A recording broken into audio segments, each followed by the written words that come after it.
que también es una técnica que muchos van a haber escuchado hablar, ¿no? Que es la deformación del ventrículo izquierdo, el strain longitudinal, que se usa mucho en cardio-oncología, que se usa mucho en terapia intensiva. Bueno, evalúa exactamente igual y yo lo puedo hacer con mi modo M, porque si aplico modo M, como vamos a ver ahora con Johnny, lo puedo hacer perfectamente.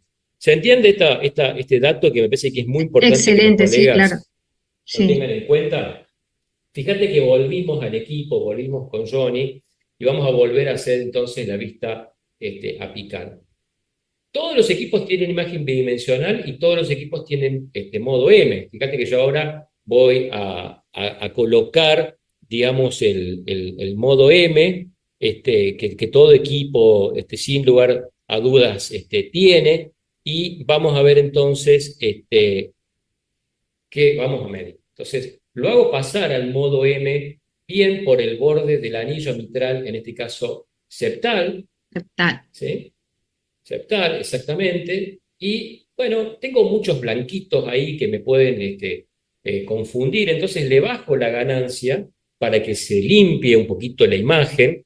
Inclusive si el paciente está muy taquicárdico, te habrá pasado mucho en terapia intensiva, y lo Sí, ves así, lo ves una sí. onda detrás de otra toda pegadita, es muy difícil medir de esa manera. Entonces, vamos a aprender que también hay una herramienta que se puede utilizar, que es la velocidad de barrido. Todos los ecógrafos tienen un botón que dice velocidad de barrido y me permite separar un poquito las ondas cuando el paciente sobre todo está muy taquicárdico. Bueno, perfecto. Ahora con el caliper mido desde la puntita de la línea blanca, que es la que sube en el endocardio, hasta la línea de base, cuánto subió. Normalmente el anillo mitral en conjunto sube 2 centímetros, pero sube más del lado lateral que del lado septal. Entonces, de este lado, ¿sí? Lo normal es por lo menos 10 milímetros y acá tengo 17 milímetros. Es decir, que tengo una función longitudinal septal normal. ¿Estamos hasta ahí? Sí, está perfecto. A mí me ha pasado en los prácticos, Pablo, que siempre la pregunta frecuente es cuando colocas el modo M y tenés que hacer la medición, aparte de bajar la ganancia, etcétera, siempre está esa duda de dónde hasta dónde. Está esa duda eterna de cuál, desde el pico hasta la base, ¿no? Bueno, Claro. es algo muy frecuente ese tipo de duda. Mira, muchas cosas en POCUS cardíaco se van solventando con el tiempo, con la práctica, pero al principio todos tenemos dudas, ¿sí? Y muchas veces donde yo delimito el endocardio no puede convencer a todos, ¿no? Entonces, de ahí radica la variabilidad interobservador que tiene la ecografía, todos vamos a medir distintos. Entonces, es cuestión de practicarlo, digamos, la mayor cantidad de tiempo posible para que entonces le ganemos confianza a la herramienta. Pero fíjate en este caso, Carla, yo acá estoy marcando una línea, ¿sí? Sí, No sé si se alcanza a ver. Ese es el endocardio y sí. vemos cómo sube. Por lo tanto, yo tengo Ujú. que medir desde el pico más alto e identificar cuál es la línea blanca del endocardio, Del desde endocardio. dónde está arrancando. ¿Se entiende? Excelente. Entonces, el endocardio siempre es, digamos, la pared que sube más rápido. Entonces, en este caso, me dio 20 milímetros, el ascenso del endocardio a nivel lateral. Viste que te decía que siempre es un poco más alto a nivel Sí. lateral que septal en condiciones normales. Lo habitual es que suba por lo menos 10 milímetros a nivel septal y 16 a nivel lateral, o más. Puede ser bastante más, como en este caso que estamos viendo con Joan. Y acá entonces de nuevo, recuerden, estamos evaluando la función longitudinal del ventrículo izquierdo, que es muy importante, sobre todo en el paciente de área crítica, sobre todo en el séptico, la función longitudinal del ventrículo izquierdo nos va a permitir entonces, bueno, como te decía, evaluar las fibras subendocárdicas si son muy sensibles a el cambio en las condiciones de carga y son las que primero se deterioran y por eso entonces es que se recomienda fundamentalmente hacer este tipo de mediciones, ¿no? La excursión del plano del anillo septal y lateral. Vamos ahí, de nuevo al equipo, ¿sí? Apical de 4 cámaras, ¿sí? Aplico modo M, lo llevo al anillo septal y luego al anillo lateral. No es difícil, ¿eh? La verdad que es algo de lo primero que se aprende y que yo veo, como decís vos en los prácticos, que la primera vez genera dudas y después de 2 o 3 veces realmente se hace mucho, pero mucho más fácil. ¿De acuerdo? Sí, sí. Bueno, buenísimo. Entonces, ya aprendimos bastante de valoración de la función sistólica. Este es el primer índice que aprendemos desde la vista apical. Y ahora yo les quiero comentar un poquito las ventajas y las desventajas de la fracción de eyección por método de Simpson, que como decíamos inicialmente, probablemente sea la herramienta o la medición que todos buscamos en un reporte ecocardiográfico cuando, bueno, pedimos un estudio de un paciente que estamos evaluando por otra situación, ¿no? La fracción de eyección por Simpson justamente se hace en una vista apical de 4 y 2 cámaras, que vamos a ver ahora en un ratito, y justamente se trata de un método matemático que es capaz de estimar los volúmenes ventriculares midiendo el borde endocárdico en fin de diástole y en fin de sístole. De forma tal que idealmente deberíamos hacer un Simpson biplano, es decir, en 4 y 2 cámaras, y de esa manera el equipo va a promediar las mediciones de las 2 vistas.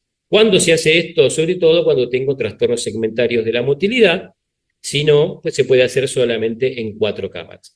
¿Cuál es la desventaja, Carla, fundamentalmente de Sí.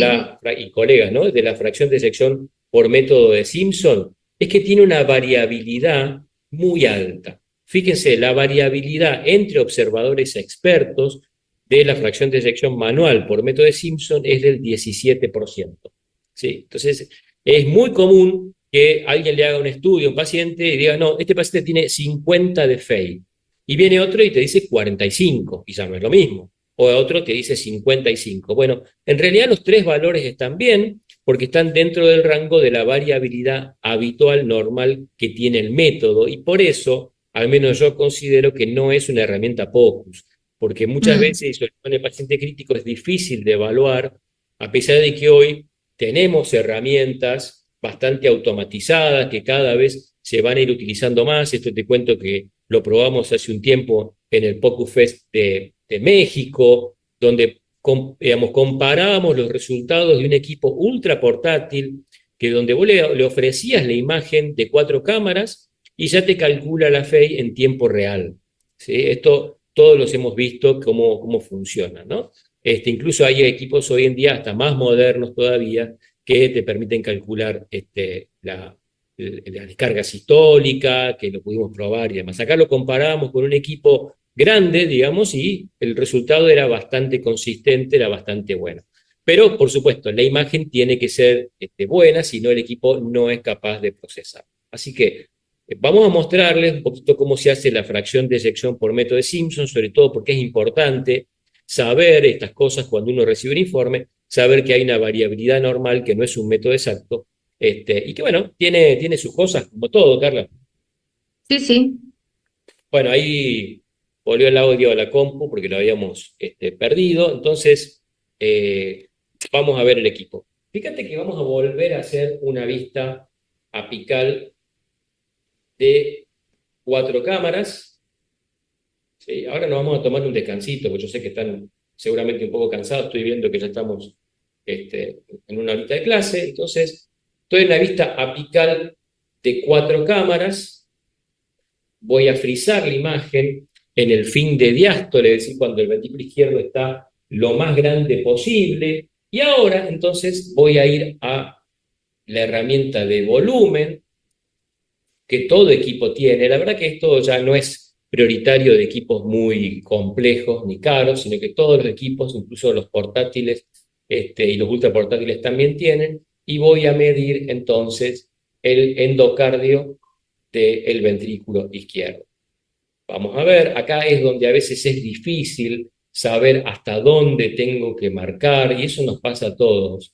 No crean que solamente digamos, le ocurre a alguien que está aprendiendo, sino que a veces, aún con mucho tiempo de trabajo, es algo que ocurre. Acá el volumen me dio 150 mililitros, bueno, perfecto, yo ahora puedo volver el cuadro y puedo llevarlo al fin de sístole, al momento que está lo más chiquito posible, y puedo medir entonces el volumen de fin de sístole. ¿Qué va a hacer el equipo? Y va a hacer lo que hace siempre: volumen de fin de diástole menos sístole sobre diástole por 100, y me va a calcular la fracción de eyección en esta vista de 4 cámaras, que fíjate, Carla, me dio 70%, así que Sí, tente con, por un lado, consistente con lo que yo estoy viendo, ¿sí? Estoy viendo que la función sistólica está conservada, conservado. y el valor que me da la fracción de eyección por Simpson está bien. Pero sepamos que puede ser 70 y también puede ser un poquito menos, ¿sí? 65, 64,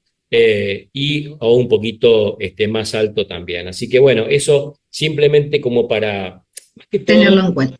claro, y para saber cómo se hace. Vos sabés que yo lo que veo que los colegas inicialmente se dicen, bueno, yo quiero aprender un poco de POCU para valorar visualmente la función sistólica, saber cómo está el ventrículo derecho, saber si hay derrame pericárdico, y después todos nos entusiasmamos y queremos aprender cada vez más, y eso está buenísimo, y vamos aprovechando bueno, a utilizar cada vez herramientas inclusive un poco más avanzadas, si se quiere, y que bueno, que realmente son pero muy útiles. Estamos entonces en las vistas apicales, Carla, que las vistas Sí. apicales, eh, si nosotros desde el 4 cámaras bajamos un poquito la cola de transductor, vamos a poder hacer la vista de 5 cámaras, ¿sí? Esa vista de 5 cámaras que parece, digamos, a veces un poquito difícil, pero no lo es, porque es un movimiento muy suave, la que nos va a Mm. permitir entonces poder ver el tracto de salida del ventrículo izquierdo, y ver la válvula aórtica. Y realmente es algo muy necesario. Imaginémonos un paciente que lo estamos evaluando por síncope, un paciente anciano, o un paciente que lo estamos evaluando por insuficiencia cardíaca, en donde le ocultamos un soplo sistólico, eyectivo, intenso, bueno, con semiológicamente alguna característica que nos haga pensar que tenemos enfrente un paciente con una estenosis aórtica, y esta va a ser la vista donde yo voy a medir la velocidad de la sangre cuando pasa por la válvula aórtica. Pero cuando pasa por la válvula aórtica, yo tengo que utilizar el Doppler continuo, que es el CW, que ustedes van a encontrar en el equipo, que muchas veces es una modalidad de Doppler que no todo equipo tiene, sobre todo los ultraportátiles, salvo los que son muy caros, la mayoría no lo trae. La mayoría trae el PW, que es el Doppler pulsado. El Doppler pulsado es muy útil para medir velocidades bajas en un lugar en particular, como lo vamos a hacer ahora nosotros para medir la integral velocidad-tiempo en el tracto de salida del ventrículo izquierdo, o el VTI aórtico, o para medir el flujo transmitral cuando queremos valorar la función diastólica. Pero claro, no me sirve para medir velocidades muy altas de la sangre, como las que alcanza, por ejemplo, una estenosis aórtica, donde alcanza 3, 4 metros por segundo. Acá medimos velocidades bajas. Hago esta salvedad porque entonces, Sí. bueno, de alguna manera vayamos repasando algo que nos enseñó el doctor José Feijó en la clase de novología y física sobre las modalidades de Doppler. Nosotros en POCUS cardíaco utilizamos Doppler continuo, ¿sí? El CW, que no se utiliza en ninguna otra parte del cuerpo porque no es necesario medir velocidades tan altas. Y lo primero que tenemos que hacer, Carla, para poder valorar el estado hemodinámico de nuestros pacientes, medir la descarga sistólica, medir el volumen minuto, es medir el tracto de salida del ventrículo izquierdo, que generalmente es algo que lleva a veces a algunas confusiones sobre cómo se tiene que medir, y que a veces que la vista paraesternal no es buena y por lo tanto no lo puedo evaluar adecuadamente. Pero les cuento que se puede estimar el tracto de salida del ventrículo izquierdo, y les diría inclusive que es lo que quizás más convenga, es Convenga. estimarlo por fórmula. Porque medirlo, sobre todo en el paciente de área crítica o con mala ventana, es muy difícil muchas veces y nos induce a errores, producto de que nosotros medimos una estructura que tridimensionalmente es como es elipsoide, la estamos midiendo solamente en dos planos. Entonces, generalmente el tracto de salida, como ustedes están viendo acá en la pantalla, nosotros por eco lo subestimamos, ¿sí? Por lo tanto, esta fórmula que ustedes están viendo se publicó en el año 2009 por el laboratorio de la Clínica Mayo y nos permite estimar el tracto de salida del ventrículo izquierdo desde la superficie corporal del paciente. ¿Vos la utilizás, Carla? ¿Te parece que te ha dado buenos Sí, resultados? muchas veces, sí, sí, especialmente en los pacientes que están ventilados, que la ventana para external es muy difícil, el pulmón a veces se dificulta, no te permite tener una ventana clara del tracto de salida y a veces la medición es errónea y es preferible usar la fórmula en ese caso. Exactamente. Vos sabés que hace muy poquito un colega me consultó y bueno, ¿y qué pasa, doctor, cuando la superficie corporal no es la real, producto de que a lo mejor el paciente tiene sobrepeso o tiene una obesidad importante? La superficie corporal va a ser exagerada, no va a ser la Claro, real. Entonces nos claro. pusimos a trabajar y ahí en la página que nosotros les compartimos en el grupo de Telegram van a encontrar un ítem que es estimación del tracto de salida del ventrículo izquierdo, pero en este caso por la talla y no por la superficie corporal. Lo comento porque a veces puede surgir esa situación y como les digo, esta vez la duda de un colega resultó en algo que me parece muy interesante, que bueno, por supuesto la tendremos que validar bien a la fórmula para estimar el tracto de salida desde la talla y no la superficie corporal. Bueno, Ujú, fíjense, Carla, acá y colegas, estamos con sí. Federico nuevamente en un decúbito lateral izquierdo y desde una vista de eje largo para external voy a poner zoom en el tracto de salida del ventrículo izquierdo y a nivel del anillo aórtico voy a medir el tracto de salida. ¿Por qué es tan importante medirlo bien? Porque nosotros necesitamos transformar el tracto de salida medido, ¿sí? O estimado por fórmula en el área del tracto de salida. Y eso va a requerir una operación matemática. Dice que los médicos no somos muy buenos para los números. No sé Mm. si vos coincidís. Y mira, a mí no me gustaban las matemáticas y en medicina hicimos tantos números. Es mentira eso, que la ¿Puede decir medicina que es no va de la mano. mentira? Sí, Puede sí, ser, sí. no sé. Yo confieso que no soy un as de la matemática y que estas cosas las aprendí de tanto repetirlas, pero fíjate qué interesante que el diámetro del tracto de salida que vos medís lo tenés que dividir por dos para transformarlo en radio, elevarlo al cuadrado y multiplicarlo por pi. Por pi. ¿Sí? Claro, de esa manera, lo que vos midas se va a transformar en área en centímetros cuadrados y vamos a ver ahora que cuando lo multipliques por el BTI aórtico te va a dar la descarga sistólica, que es en lo que en definitiva vos querés saber. Otra forma de estimar el área del tracto de salida es utilizar la formulita que ustedes tienen en pantalla, que es el diámetro que midieron o que estimaron por superficie corporal, lo elevan al cuadrado y lo multiplican por 0,785. En cualquier caso, van a obtener área del tracto de salida en centímetros cuadrados y ese resultado lo van a multiplicar por el BTI aórtico. Por eso, Carla, es que si nos equivocamos en medir el tracto de salida y en vez de 2,2 ponemos 1,9, el valor que vamos a obtener va a ser muy distinto, ¿sí? Porque Ujú.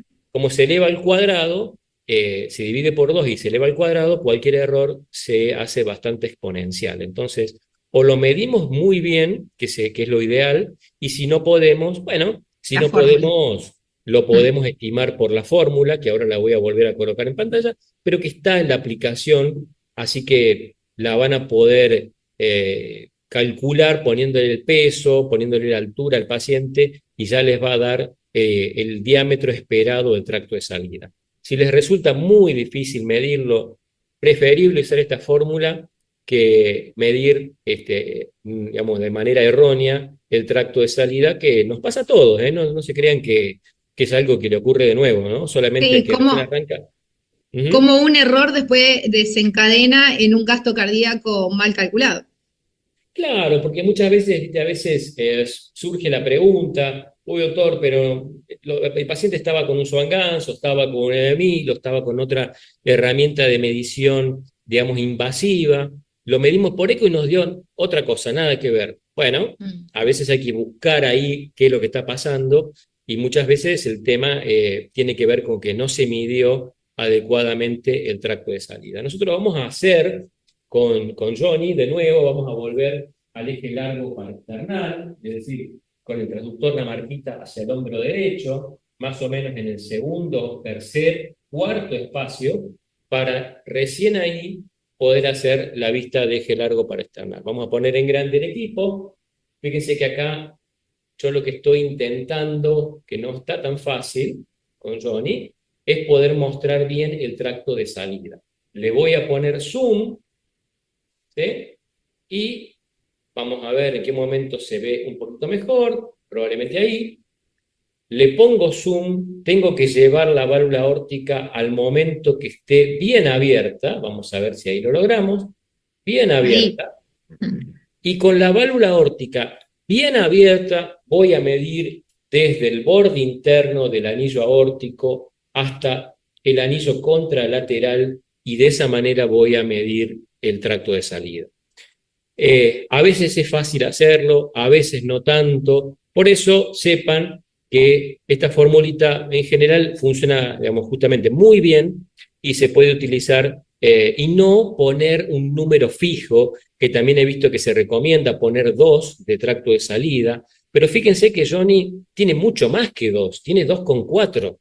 ¿Por qué? Claro, por la superficie corporal de él. Entonces, 2 a veces va bien para una mujer o para un hombre chiquito, pero en general, digamos, puede ser bastante más que eso. Así que un poco esa es mi recomendación, Carla, para medir el tracto de salida.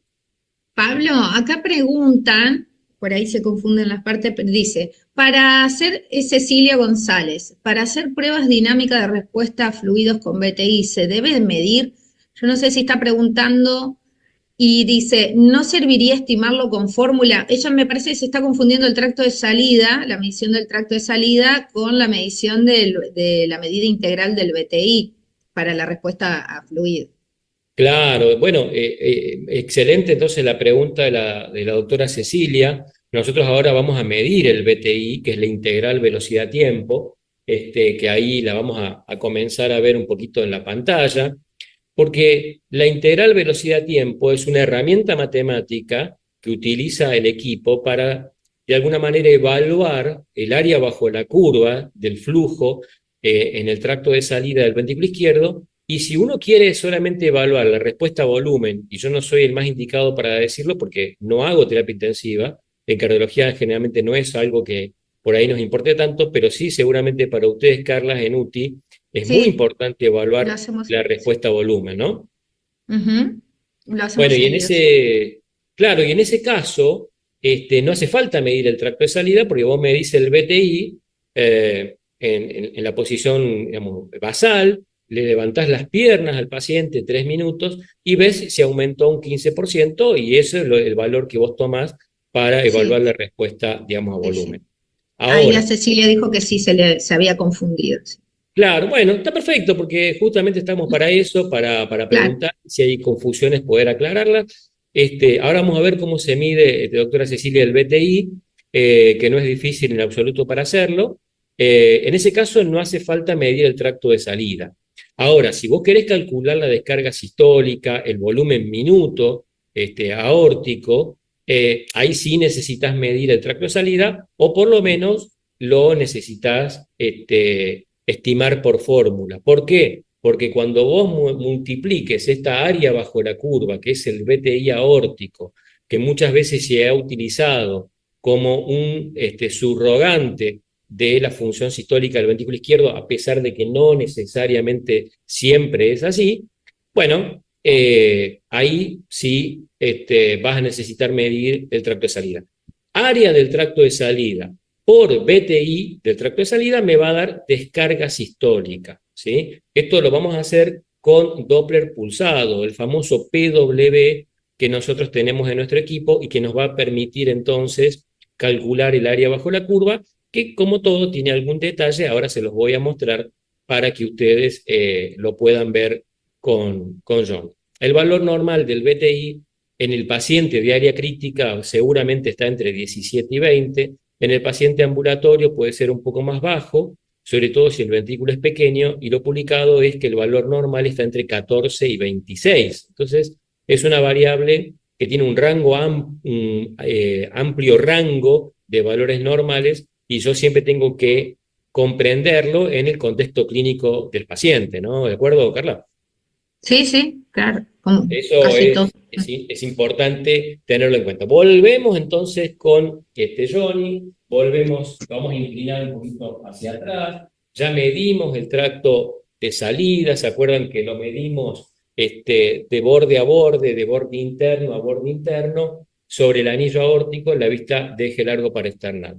Pero ahora vamos a entonces activar la imagen, vamos a volver a la imagen apical de 4 cámaras, y fíjate, Carla, si yo apenas bajo un poquito la cola del transductor, ¿qué aparece ahí? Ahí ya se abre el tracto de salida, la quinta cámara. Exactamente. Ya aparece el tracto de salida del ventrículo izquierdo, vamos a ponerlo en pantalla grande, fíjense cómo aparece el tracto de salida. ¿Sí? ¿Qué es importante saber acá? Que como el Doppler es una herramienta ángulo dependiente, yo no puedo medir el BTI aórtico en un ventrículo izquierdo, digamos, inclinado, donde la Mm, dirección del flujo de la sangre no va a ser paralelo, ¿sí? Supónganse, yo acá, si el flujo de la sangre tiene que ir más o menos en paralelo a cómo lo estoy midiendo, ¿se entiende? No tengo que sí, sí. tener demasiado ángulo entre el Doppler y la sangre, porque el valor que voy a obtener no va a ser el correcto. Y vamos a hacer la prueba para que ustedes vean que no siempre, pero muchas veces este cambio es bastante notable, y es algo que es importante porque acá también hay otra fuente de error cuando hacemos la medición de la descarga sistólica. Mira, vamos a hacer. Volvemos, hacemos el apical. Fíjense, si yo tengo el ventrículo izquierdo bien vertical en la pantalla y bajo un poquito la cola del transductor, estoy en 5 cámaras, o sea, bajo acá, ¿no? Apenitas la cola del transductor. Entonces ahora coloco Doppler pulsado en el tracto de salida, un poquito por encima de la válvula aórtica, y fíjate, Carla, que tengo una línea amarilla detrás del flujo.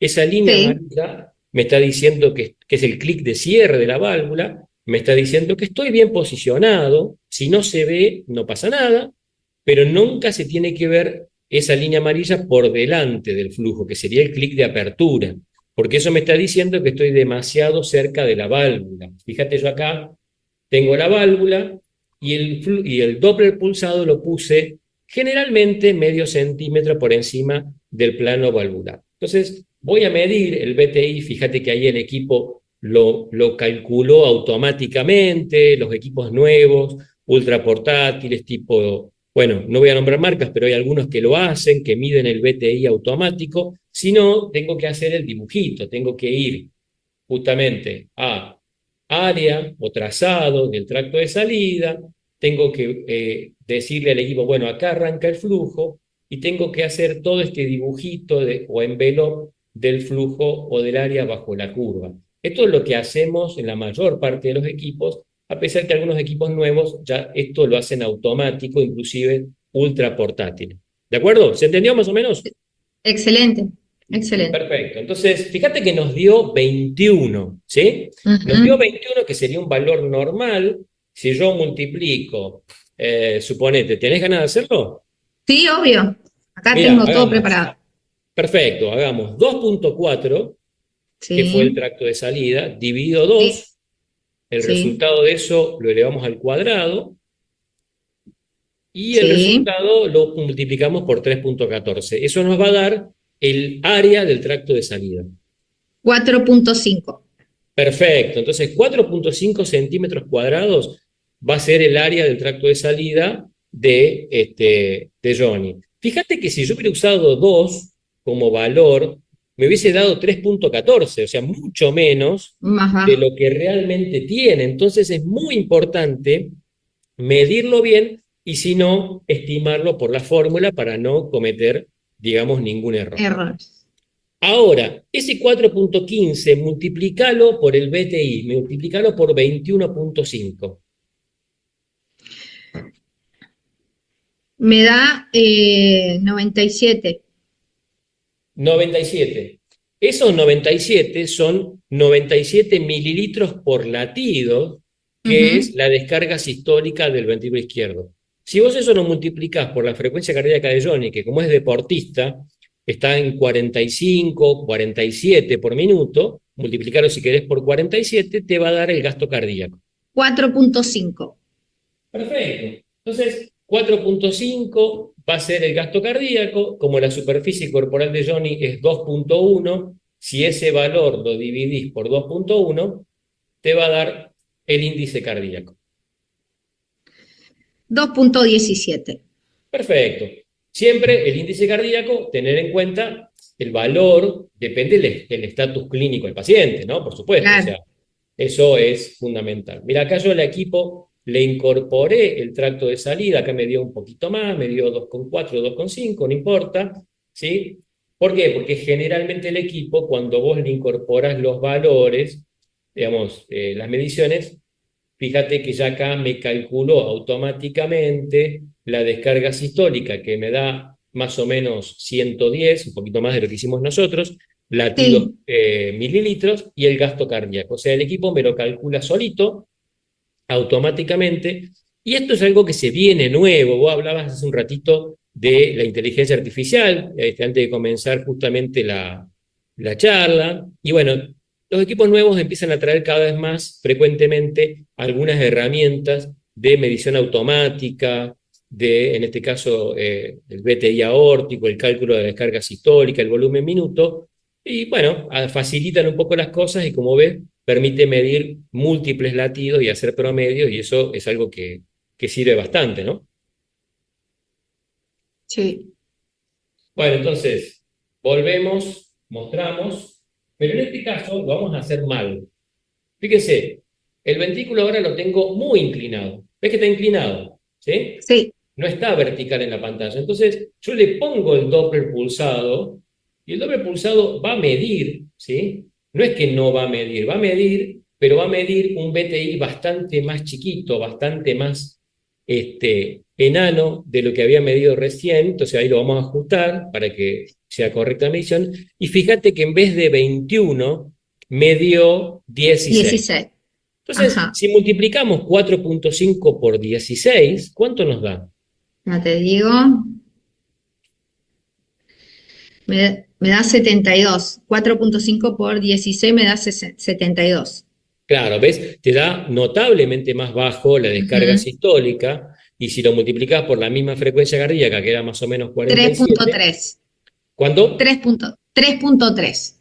3.3. Ya ahí ves cómo simplemente por haber medido, digamos, no Mal. correctamente el BTI aórtico, te dio otro resultado completamente distinto. Entonces, hay que tener mucho cuidado con eso para no, digamos, hacer interpretaciones erróneas, ¿no? Porque más Claro. allá del numerito, después yo puedo tomar una conducta con ese paciente en particular y probablemente no va a ser lo mismo, ¿no? El índice No. cardíaco y la interpretación clínica que yo haga va a quizás a tener algún tipo de impacto en eso. Así que siempre importante tener en cuenta esos detalles, poner el doble pulsado en un ventrículo izquierdo bien vertical en la medida de lo posible, y si no se puede, saber que lo que estoy midiendo por ahí tiene algún grado de error posible. De Así error. que, Por eso es que en las prácticas uno siempre focalizamos en más tiempo en hacer buenas ventanas, en hacer ventanas, ventanas, ventanas,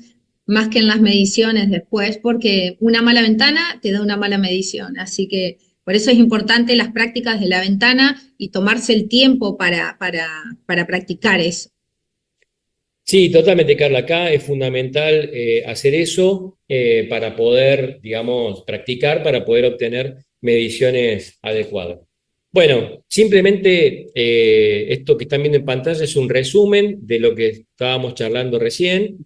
Les quiero mostrar solamente un par de ventanitas subcostales que Johnny tiene muy buena ventana subcostal, para que de esa manera cerremos un poco este primer módulo de POCUS cardíaco con lo que es básicamente entonces ventanas cardíacas y valoración de la función sistólica. ¿Te parece? Sí, excelente.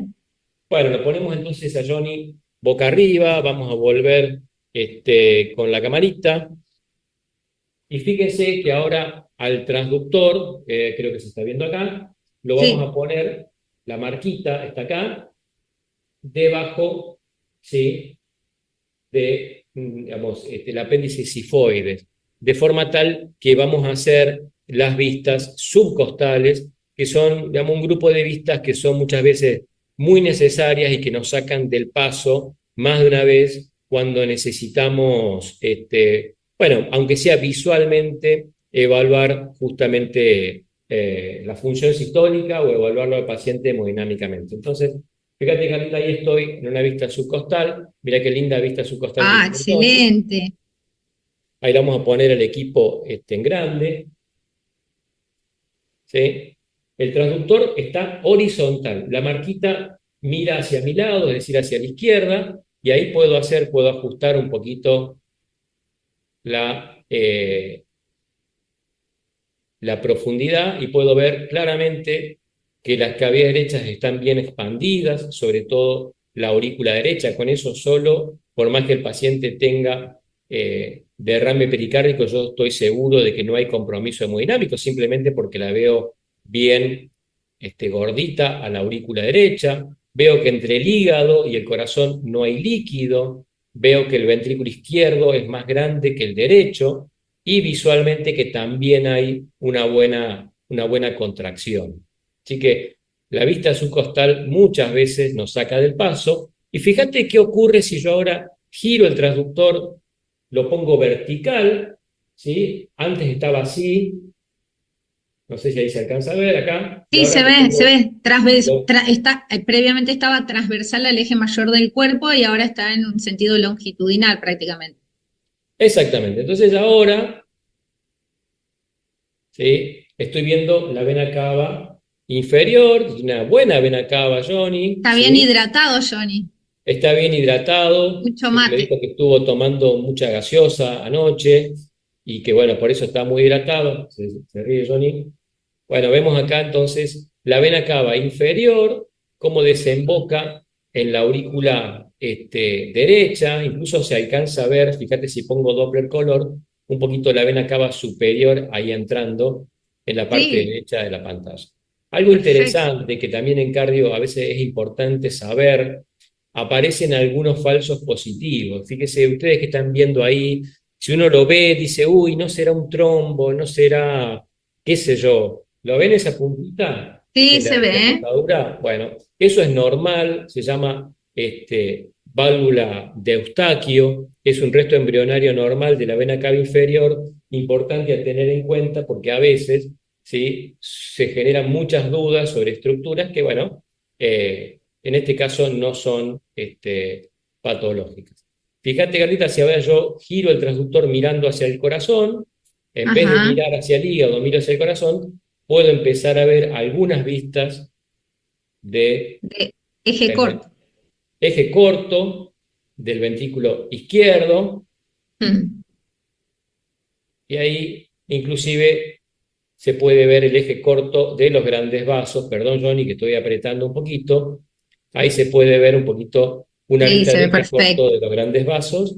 Se puede ver a veces la pulmonar, puedo insonar la pulmonar, y una ventana que aprendimos sobre todo con el doctor Isaac Chong, que es, si yo desde la vista apical de cuatro, perdón, la vista subcostal de cuatro cámaras, bajo la cola del transductor, primero voy a ver el cinco cámaras, es decir, voy a ver el tracto de salida del ventrículo izquierdo, y si sigo bajando un poco más, lo que voy a ver ahora es la pulmonar. Entonces, esta vista, Isaac demostró que se puede usar para medir el BTI del ventrículo derecho, que ahí lo vamos a ajustar un poquito, y se puede usar como un equivalente al BTI izquierdo para evaluar la respuesta a volumen en las situaciones que, bueno, que lo justifique, que sea necesario.